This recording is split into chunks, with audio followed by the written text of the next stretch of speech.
Bonjour à toutes et à tous et bienvenue sur Motorsport Gigantoraptor pour un épisode un peu spécial consacré à un animal en particulier. La drôle de bête dont nous allons parler aujourd'hui est un amphibien. Les amphibiens sont une classe de vertébrés tétrapodes, c'est-à-dire des vertébrés avec deux paires de membres munis de doigts, comme les mammifères, les reptiles ou devrais-je dire sauropsides et les oiseaux. Les amphibiens regroupent notamment les trois ensembles des anoures, des urodèles et des apodes. L'animal sur lequel nous allons nous pencher aujourd'hui est un urodèle, comme les salamandres et les tritons. Il possède des branchies externes et, contrairement à la plupart des autres amphibiens, il est exclusivement aquatique et porte un nom à consonance mexicaine. Certains d'entre vous l'auront peut-être deviné, je parle de l'Ambystoma mexicanum, plus connu sous le nom d'axolote. Non, pas celui-là. Voilà! Cet animal, aussi bizarre que mignon, vit sous forme sauvage au Mexique, dans des cratères volcaniques remplis d'eau ou dans des lacs. Sa morphologie singulière et ses surprenantes capacités font de lui le sujet de nombreuses recherches scientifiques. D'abord, cet amphibien est un des rares de sa classe animale à rester à l'état larvaire toute sa vie. On appelle cela la néoténie. Pour le dire très simplement, l'axolotl ne devient jamais adulte. Vraiment? Tu veux dire qu'il va aller à l'école toute sa vie? Enfin si, il devient adulte, mais morphologiquement, il reste juvénile. Il vit, se reproduit, évolue et vieillit à l'état larvaire. Heureusement que ce n'est pas le cas chez les humains. Enfin, ça dépend desquels.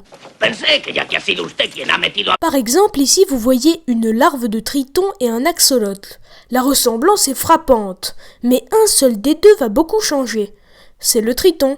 Maintenant, regardez la différence. Étonnant, non? D'ailleurs, puisqu'il ne sort jamais de l'état larvaire, morphologiquement, les scientifiques ont longtemps cru qu'il était la forme juvénile d'une salamandre. Ambystoma tigrinum, plus connu sous le nom de salamandre tigrée, est un urodèle mesurant entre 20 et 25 cm, vivant en Amérique du Nord, en l'occurrence au Mexique, aux États-Unis et au Canada. On a cru pendant très longtemps qu'elle était la forme adulte de l'axolotl. C'est vrai qu'au milieu d'une foule de tritons et de salamandres juvéniles, il est difficile à identifier l'axolotl. Pour celles et ceux qui souhaiteraient en avoir un dans son aquarium, sachez qu'il existe une multitude d'axolotls de couleurs diverses. Des gris, des albinos dorés, des noirs, des jaunes, des bleus, des leucistiques, mais aussi des bicolores ou harlequins. L'axolotl est carnivore. Non, il ne mange pas du bœuf, mais des petits insectes et du ver de vase. Bah oui, vous vous attendiez à quoi?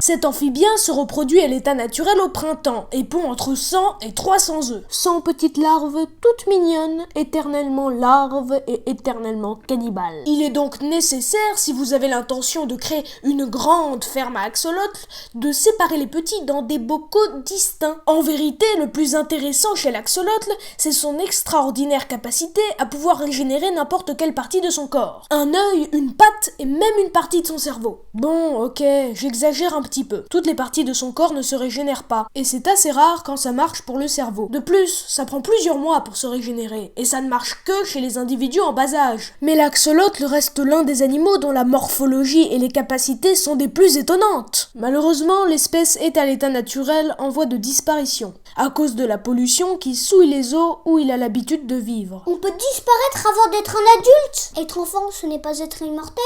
En quelque sorte. Merci d'avoir regardé, j'espère que ce travail vous aura intéressé. N'hésitez pas à partager la vidéo si vous l'avez appréciée et à faire des suggestions dans les commentaires. Je vous conseille personnellement d'aller jeter un petit coup d'œil à la nouvelle vidéo de la chaîne de Moss, une chaîne fantastique que j'ai déjà partagée dans une vidéo antérieure. Cette nouvelle réalisation fait preuve d'un travail de recherche surhumain et mérite selon moi beaucoup plus de succès qu'elle n'en a. Et à bientôt sur Motorsport Gigantoraptor.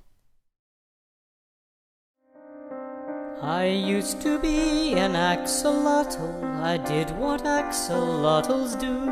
I breathed through gills, my skin was mottled, I know you won't believe it's true. But then one day I found a bottle filled... Ah oui, et allez mater le nouvel SLG aussi.